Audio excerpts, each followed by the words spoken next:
ETF index mutual funds నేర్చుకుని stock మార్కెట్లో రాణించాలనుకుంటున్నారా? వెంటనే ఈ నెంబర్కి కాల్ చేయండి.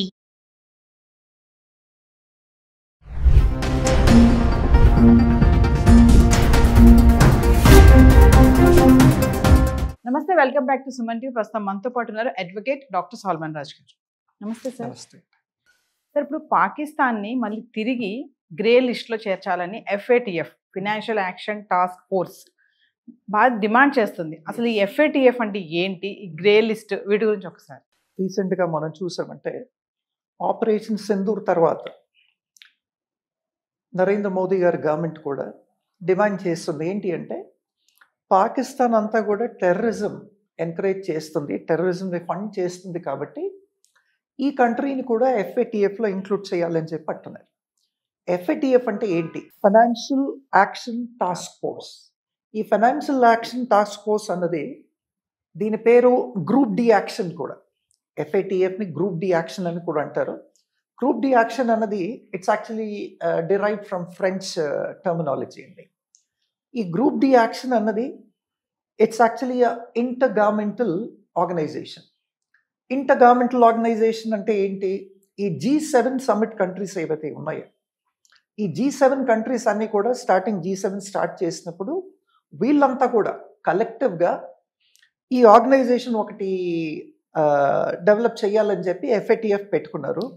దీనికి సిస్టర్ కన్సర్న్గా OECD అని, అది కూడా ప్యారిస్ నుంచి, it actually is a part of this FATF అనమాట. ఈ FATF ఏం చేస్తుంది అంటే వీళ్ళు ప్రతి కంట్రీకి కూడా ఈ ఫైనాన్షియల్ మానిటరింగ్ అనేది చేస్తాయి. దీన్ని 1989లో కనుక్కున్నారండి. ఈ G7 బేసిస్ మీద ఇంటర్ గవర్నమెంటల్ ఆర్గనైజేషన్ కాబట్టి 1989లో దీన్ని కనుక్కున్నారు. 1989 to 2001 అంటే సే అబౌట్ 3 years అనుకోండి.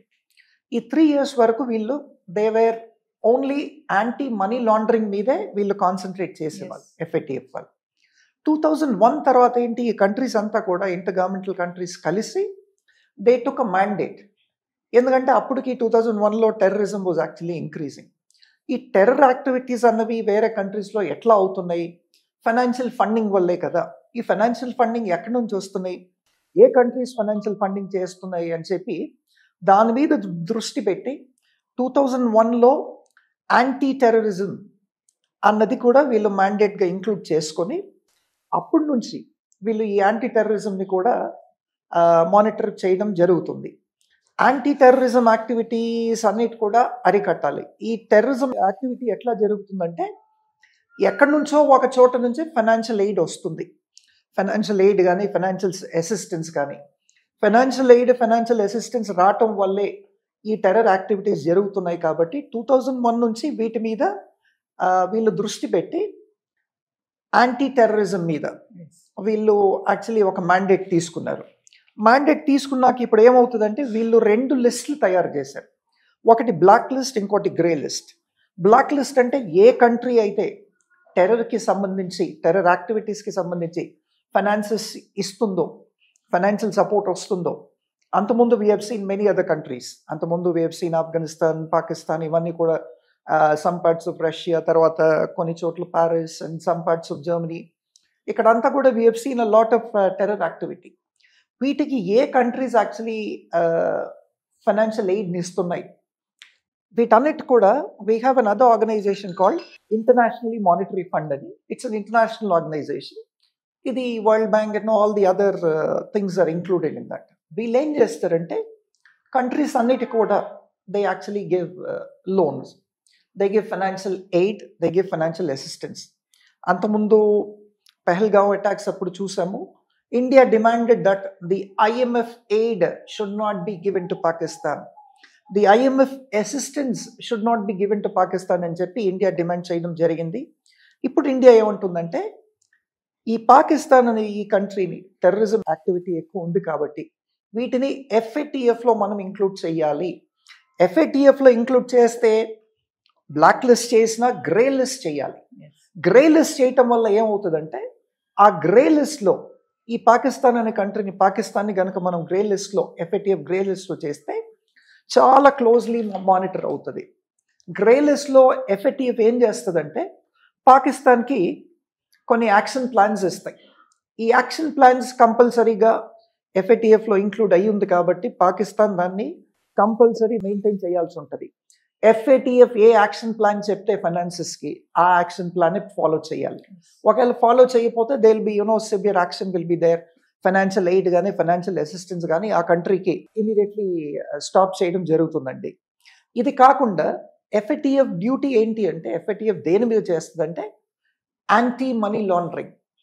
ప్రతి కంట్రీకి కూడా మనీ లాండరింగ్ అవుతుంటే వాళ్ళకి యాంటీ మనీ లాండరింగ్ ఏజెన్సీస్ ఉంటాయండి.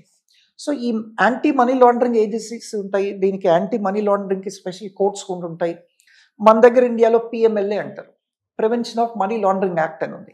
ఈ PMLA ఏంటి? It is nothing but it's actually anti money laundering agency. We have special courts also. ఏ కంట్రీలో అయితే ఈ యాంటీ మనీ లాండరింగ్ వీక్గా ఉంటుందో, ఏ కంట్రీ అయితే ఈ మనీ లాండరింగ్ ఏజెన్సీస్ ఫెయిల్ అవుతాయో, then FATF will take over. FATF స్పెసిఫిక్గా ఈ మోస్ట్లీ అందుకనే మనీ లాండరింగ్ ఏంటండి, వేరే ఫారిన్ కంట్రీస్లోంచి మనీ లాండర్ అవ్వకూడదు, ఉన్న మనీ కంట్రీలో దాన్ని లాండర్ చేయకూడదు అన్నది మెయిన్.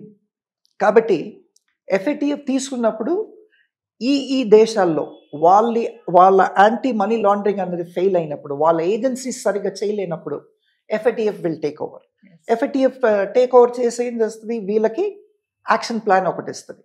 ఇప్పుడు పాకిస్తాన్ని గ్రే లిస్ట్లో చేర్చాలి. గ్రే లిస్ట్లో చేరిస్తే ఏమవుతుంది, వీళ్ళకి యాక్షన్ ప్లాన్ ఇచ్చినప్పుడు ఆ యాక్షన్ ప్లాన్ అన్నది వీళ్ళు నిర్వర్తించాలండి. అది కాకుండా వీళ్ళు ఎన్హాన్స్ స్క్రూటినీ ఉంటుంది.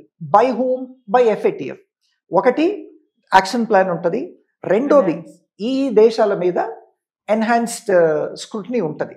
ఎన్హాన్స్ స్క్రూటినీ బై FATF కాబట్టి ఒకసారి ఆ కంట్రీని కనుక FATFకి చేరిస్తే, ఆ కంట్రీ చెప్పినట్టు వీళ్ళు చెప్పినట్టు ఆ కంట్రీ కనుక వినపోతే, ఫర్ ఎగ్జాంపుల్ పాకిస్తాన్ని చేరిస్తే, దాన్ని కనుక గ్రే లిస్ట్లో చేరిస్తే, దాన్ని కనుక ఫాలో అవ్వకపోతే, దాని మ్యాండేట్స్ ఫాలో అవ్వకపోతే, దాని యాక్షన్ ప్లాన్స్ ఫాలో అవ్వకపోతే, వీళ్ళు పెట్టిన స్క్రూటినీ ఫెయిల్ అవుతాయి, దెన్ వాళ్ళ ఎయిడ్ కానీ వాళ్ళ అసిస్టెన్స్ కానీ విత్డ్రా చేయడం జరుగుతుంది. FATF will recommend again to the international monetary fund to stop all aid and stop all assistance అండి. So this is in brief what FATF is.